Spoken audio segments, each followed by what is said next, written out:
আমি এত কিছু জানি না। আমার আইফোন 17 প্রো ম্যাক্স লাগবে, আমার আইফোন। খাবনের কাপড় কি নাম?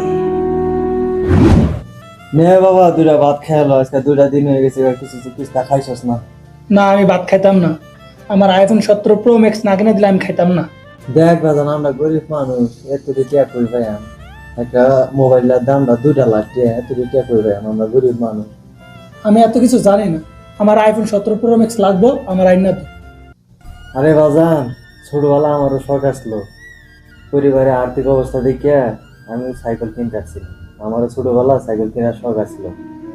আমি এত কিছু বাজান বুঝি না। আমার আইফোন 17 প্রো ম্যাক্স লাগবে, মানে আর লাগবে। আর যদি নাই না দেন, আমি আজকে ভাত আর খাইতাম না। আহা, আচ্ছা ঠিক আছে, তো বাটি খা, আমি মাতবর সাহেবের বলে গেতেছি, দিয়ে টিয়া পয়সা কিছু আনন্দ দেন।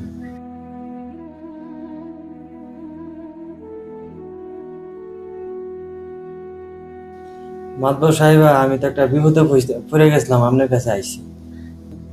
কি বিপদে পড়েছেন? বলুন, বসুন।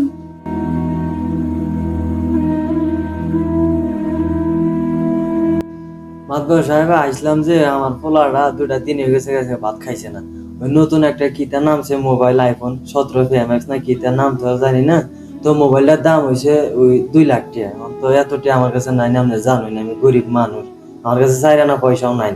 তো আপনার কাছে আইসলাম, যদি আমার 2,000 টাকা হালাত দিতেন। 2000 টাকা?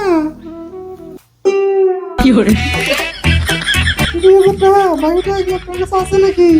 মাতবর সাহেব, আপনি তো জানেন আমি গরিব মানুষ, আমার কাছে সস্তা টাকা নাই কি। তো 2000 টাকা দিয়ে কিতা করবেন চাচা? কাবনের কাপড় কি নাম? আরে তুই আমার খুব আদরের একটা পুতা ছিলি রে, আজকে তোর নিজের দেশে তুই মরলি।